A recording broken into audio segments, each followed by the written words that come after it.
नमस्ते दोस्तों, स्वागत करता हूँ आप सभी का फिर से एक बार अपने इस चैनल पे। दोस्तों, कई दिनों का इंतज़ार था, हम लोग गवर्नमेंट जॉब ढूंढ रहे थे।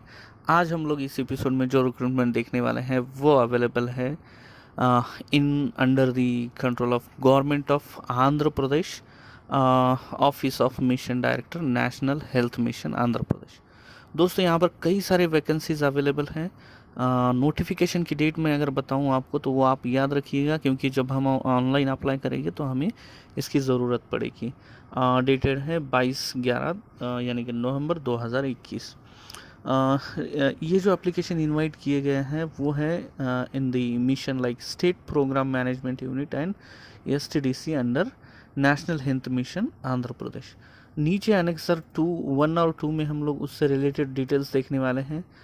एज लिमिट उससे पहले बताई गई है। कुछ बेसिक चीज़ें हैं जो इनिशियली मैं बता रहा हूँ यहाँ पर, जैसे उन्होंने एडवर्टाइजमेंट में दिए हैं। अपर एज लिमिट रहेगी 45 साल और मिनिमम 18 साल से लेकर।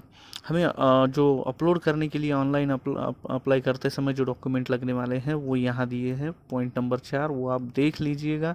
उसमें फ़ोटो का साइज़ या फिर बाकी सब चीज़ें दी हुई हैं, वो आप ज़रूर देख लीजिएगा। हम आते हैं अभी जो डेट पे। दोस्तों, 24 तारीख यानी कि आज से ये एप्लीकेशन शुरू होने वाले हैं, रिलीज़ होने वाले हैं। मैंने वेबसाइट चेक की है, वेबसाइट काम नहीं कर रही है, लेकिन 1-2 दिन बाद वेबसाइट जैसे ही शुरू हो जाएगी हमें अप्लाई करना शुरू करना है। एप्लीकेशन करने की आखिरी तारीख है 3 दिसंबर 2021। मेरिट लिस्ट जो पब्लिश होगी, जो प्रोविजनली सिलेक्टेड कैंडिडेट, वो 7 दिसंबर को होगी। और बाकी जो डेट्स है वो आप देख लीजिएगा। फाइनल सिलेक्शन की लिस्ट जो रहेगी वो 15 दिसंबर तक रहेगी। अब हम देखते हैं एनेक्सर 1 में पोजीशन और सैलरी से रिलेटेड उन्होंने डिटेल्स बताए हैं। तो उसमें कई सारे पोजीशंस हैं। उसमें 6-7 जो पोजीशन है मैं बताने की कोशिश करने वाला हूँ, जो हमारे जितने भी करंट सब्सक्राइबर हैं उनके लिए वो ज़रूरी रहेगा। जैसे वेटरनरी एपिडेमोलॉजिस्ट की पोजीशन है, बायोमेडिकल इंजीनियर की पोजीशन है। जैसे वेटरनरी के हमारे जितने भी सब्सक्राइबर है, जैसे वेटरनरी साइंस या फिर बैचलर मास्टर या फिर बैचलर जो है वो आप अप्लाई कर सकते हैं। बीटेक के बायोमेडिकल इंजीनियरिंग के साथ में एपिडेमोलॉजिस्ट असिस्टेंट प्रोग्राम जो है वो भी है। टीबी मेडिकल ऑफिसर, साथ में state quality consultants, regional quality consultant, pharmacist है, सीनियर लैब टेक्नीशियन और लैब टेक्नीशियन। और सैलरी भी अकॉर्डिंगली बताई है। मैं अगर बताना चाहूँ तो कम से कम 20,000 से शुरुआत है और 50,000 तक है। तो आप देख लीजिएगा। नीचे हम लोग देखेंगे पोजीशन से रिलेटेड जो डिटेल्स है, उसमें फर्स्ट पोजीशन हम लोग देखने वाले हैं वो है वेटरनरी एपिडेमियोलॉजिस्ट की। इसके लिए मिनिमम जो क्वालिफिकेशन बोला है उन्होंने, कैंडिडेट के पास पोस्ट ग्रेजुएट डिग्री होनी चाहिए इन वेटरनरी साइंसेस, या फिर वेटरनरी पब्लिक हेल्थ, या veterinary epidemiology, veterinary medicine, veterinary microbiology, veterinary pathology, या फिर आप बाकी चीज़ें भी देख लीजिएगा। मैं पढ़ूंगा तो काफ़ी वीडियो लेंदी बन सकता है। साथ में मिनिमम 3 साल का एक्सपीरियंस होना ज़रूरी है इन वेटरनरी पब्लिक हेल्थ, या फिर वेटरनरी एपिडेमोलॉजी या एनिमल हेल्थ में। या फिर इसके अलावा अगर बैचलर है वेटरनरी साइंसेस या एंड एनिमल हस्बेंड्री का, तो उनको 5 साल का एक्सपीरियंस ज़रूरी होना है इन मेंशन्ड टॉपिक। अब हम देखते हैं सेकंड जो पोजीशन है वो है बायोमेडिकल इंजीनियर की।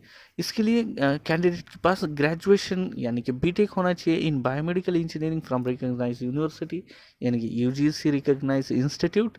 और उसको मिनिमम 5 साल का एक्सपीरियंस होना ज़रूरी है in maintenance of biomedical equipments eight government या फिर प्राइवेट हेल्थ केयर फैसिलिटीज़।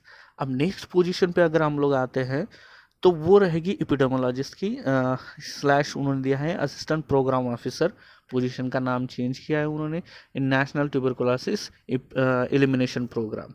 इसके लिए मेन क्वालिफिकेशन उन्होंने कहा है कि कैंडिडेट एमबीबीएस या फिर इक्विवेलेंट डिग्री होनी चाहिए with medical council of India related institution, या फिर मास्टर डिग्री होनी ज़रूरी है इन पब्लिक हेल्थ या फिर हॉस्पिटल एडमिनिस्ट्रेशन, या पीएचडी होनी ज़रूरी है इन एपिडेमोलॉजी, स्टैटिस्टिक, कम्युनिटी हेल्थ या फिर पब्लिक हेल्थ हम लोग बोल सकते हैं। इसके साथ साथ 2 साल का एक्सपीरियंस होना ज़रूरी है। जो नीचे 2 टॉपिक दिए हैं उसमें से फर्स्ट है 1 ईयर का एक्सपीरियंस होना ज़रूरी है इन नेशनल ट्यूबरकुलोसिस एलिमिनेशन प्रोग्राम, और वर्क नॉलेज होना चाहिए कंप्यूटर का। प्रेफरेबल में वो मेंशन किया है उन्होंने, तो वो आप देख सकते हो। अब हम देखते हैं नीचे जो दी है स्टेट क्वालिटी कंसल्टेंट की पोजीशन, उसमें एमबीबीएस है, बीडीएस है, आयुष है या फिर बीपीटी है। लेकिन सबसे महत्वपूर्ण जो हम लोग देखने वाले हैं वो है बीएससी नर्सिंग की डिग्री होनी चाहिए with post graduation in public health या फिर health care management, certified assessor by NHSRC या फिर एनएबीएच या फिर जेसीआई। मैं बीएससी का क्यों बता रहा हूँ कि कई हमारे जो नए सब्सक्राइबर जुड़े हैं वो बीएससी नर्सिंग से रिलेटेड है।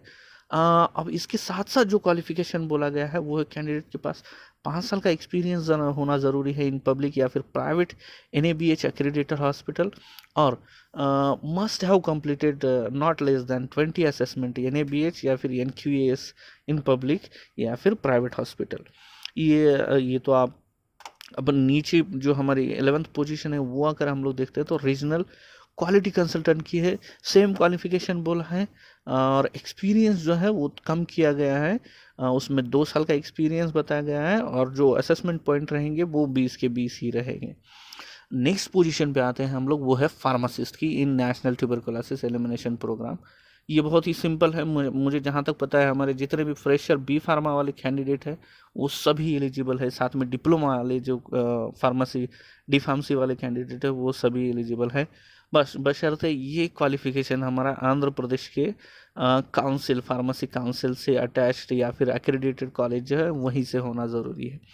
उसमें हम लोग देखते हैं तो कैंडिडेट के पास डिग्री होना या फिर डिप्लोमा होना in pharmacy from recognise university या फिर registered in university and registered in Andhra Pradesh pharmacy council. Okay my bad, मैंने गलत यहाँ पर जानकारी दी थी, रजिस्टर होना चाहिए इन Andhra Pradesh pharmacy council. Qualification कहीं का भी चलेगा थ्रू आउट इंडिया, लेकिन रजिस्टर्ड होना चाहिए pharmacy from Andhra Pradesh pharmacy council. साथ में डिप्लोमा या फिर सर्टिफिकेट कोर्स होना ज़रूरी है इन कंप्यूटर एप्लीकेशंस, और 1 साल का एक्सपीरियंस होना ज़रूरी है in managing drug store in reputed hospital या फिर health centre, government health centre in any area. अब नेक्स्ट पोजीशन पे अगर हम लोग आते हैं तो वो है सीनियर लैब टेक्नीशियन की। इसके लिए इसेंशियल क्वालिफिकेशन जो बोला गया है एमएससी मेडिकल माइक्रोबायोलॉजी होना ज़रूरी है या फिर अप्लाइड माइक्रोबायोलॉजी होना ज़रूरी है या फिर जनरल माइक्रोबायोलॉजी एंड बायोटेक्नोलॉजी या बायोकेमिस्ट्री। दोस्तों का 2 दिन पहले शायद हमारे सब्सक्राइबर थे बायोकेमिस्ट्री से रिलेटेड टेलीग्राम ग्रुप जो हमने ज्वाइन किया है माइक्रोबायोलॉजी एसोसिएशन वाला, तो उसमें एक सब्सक्राइबर ने हमें पूछा था कि दो सर माइक्रोबायोलॉजी का कोई पोजीशन है, तो मुझे लगता है यहाँ पर वो लोग अप्लाई कर सकते हैं, ज़रूर अप्लाई कर सकते हैं क्योंकि क्वालिफिकेशन बस पोस्ट ग्रेजुएट होना है इन माइक्रोबायोलॉजी और 3 साल का एक्सपीरियंस बोला है इन्होंने TB bacteriology in hospital recognise government sector, या फिर आपके पास बीएससी माइक्रोबायोलॉजी होना ज़रूरी है या फिर बायोटेक्नोलॉजी या बायोकेमिस्ट्री या इन लाइफ साइंसेस। इसके साथ हमें 5 साल का वर्क एक्सपीरियंस होना ज़रूरी है इन टीबी बैक्टीरियोलॉजी या in hospital recognise by government. अब हम लोग जूनियर पोजीशन पे अगर हम लोग आते हैं जैसे लैब टेक्नीशियन, तो उसके लिए हमें चाहिए इंटरमीडिएट यानी कि 10+2 यानी 12वीं एंड डिप्लोमा होना ज़रूरी है या फिर सर्टिफाइड कोर्स होना ज़रूरी है इन मेडिकल लैब टेक्नोलॉजी, यानी कि एमएलटी वाले कैंडिडेट जो है वो सभी एलिजिबल है इस पोजीशन को अप्लाई करने के लिए। और प्रेफरेंशियली उन्होंने कहा है कि हायर क्वालिफिकेशन जो रहेगा डिप्लोमा के ऊपर उन्हें प्रेफर किया जाएगा, यानी कि ग्रेजुएशन वाले कैंडिडेट्स को। फिर भी चांसेस है कि अगर ग्रेजुएशन वाले कैंडिडेट नहीं अप्लाई करते हैं, बिसाइड सैलरी या फिर कुछ चीज़ें हो सकती हैं, तो हमें लगता है हमें जो 12वीं वाले कैंडिडेट है विद डिप्लोमा वो सभी इस पोजीशन को अप्लाई करने के लिए एलिजिबल है, और इसके साथ साथ इसके लिए 1 ईयर का एक्सपीरियंस होना ज़रूरी है इन नेशनल ट्यूबरकुलोसिस एलिमिनेशन प्रोग्राम। दोस्तों यहाँ पर अनेक्सर 3 जो दिया है ये है पर्सनल डिटेल्स, यानी कि एप्लीकेशन फॉर्म ये हमें अपलोड करना है, इसमें डिटेल्स सारे फिल करने हुए हैं। मैं अगर बताने जाऊँगा काफ़ी लेंदी वीडियो बन सकता है, ऑलरेडी हमारे 10 मिनट बन चुके हैं, ये सब आप देख लीजिएगा। रिक्रूटमेंट मैट्रिक्स भी बोला है, जो हमारा क्वालिफिकेशन के हिसाब से हमारा वेटेज जो दिया जाएगा एक्सपीरियंस के हिसाब से, वो आप ज़रूर देख सकते हो। यहाँ पर मैं डिस्क्रिप्शन बॉक्स में इसके लिंक दे रहा हूँ, अप्लाई करने से पहले वो पहले पढ़ लीजिएगा आप। वेटेज की अगर बात करता हूँ तो मैं जैसे मार्क्स रहेंगे हमारे इंटरनेशनल एजेंसी या फिर सेंट्रल या स्टेट गवर्नमेंट के हिसाब से हम लोग अगर काम करते हैं तो मार्क्स पर ईयर हमारे एक्सपीरियंस के हिसाब से वो देने वाले हैं वो लोग। तो मुझे लगता है आपने अप्लाई करने से पहले इसी के लिए नहीं, बाकी कोई भी अगर जॉब अप्लाई करते हो तो उससे पहले उस पोजीशन या फिर इंस्टीट्यूट इससे रिलेटेड हमें इन्फॉर्मेशन कलेक्ट करना बेहद ज़रूरी है। अप्लाई करने की लिंक मैं डिस्क्रिप्शन बॉक्स में दे रहा हूँ। आज वो एक्टिव नहीं है लेकिन मुझे जहाँ तक लगता है 1-2 दिन में वो एक्टिव रहेगी, तो आप ज़रूर अप्लाई कीजिएगा। अगर इससे रिलेटेड कोई क्वेरी है तो आप ज़रूर कमेंट बॉक्स में पूछ सकते हो, मैं आपकी कमेंट का आंसर देने की पूरी कोशिश करूँगा। दोस्तों मैं फिर से दोहराऊंगा, हमारे जितने भी बी फार्मेसी वाले कैंडिडेट हैं, नर्सिंग वाले कैंडिडेट हैं, माइक्रोबायोलॉजी वाले कैंडिडेट हैं, वेटरनरी साइंसेस वाले कैंडिडेट हैं, वो सभी इन पोजीशंस को अप्लाई कर सकते हैं। बस आप अगर क्राइटेरिया में फिट हो, एलिजिबल हो तो आप ज़रूर अप्लाई कीजिएगा और आशा करता हूँ आपका सिलेक्शन हो जाएगा। तो दोस्तों आशा करता हूँ ये वीडियो आपको पसंद आया होगा। अगर पसंद आया तो अपने फ्रेंड्स कलीग के साथ शेयर करना ना भूलें, क्योंकि काफ़ी लोग जॉब ढूंढ रहे हैं। मैं लिंक्डइन पे रोज़ 10 पोजीशंस के लिए पोस्ट देखता हूँ, बच्चों ने जो की हुई है। तो इसलिए मैं आपको दोबारा रिक्वेस्ट करूँगा, अपने दोस्त कलीग के साथ शेयर करना ना भूलें। और ऐसे ही रिसर्च रिलेटेड, इंडस्ट्रियल, गवर्नमेंट या फिर पीएचडी रिलेटेड नोटिफिकेशन या कई ऐसे एजुकेशन रिलेटेड वीडियोस के लिए चैनल को सब्सक्राइब कर बेल आइकन दबाना ना भूलें, ताकि मैं जब भी नया वीडियो पोस्ट करूँ आपको उसका नोटिफिकेशन प्राप्त होगा। Thank you.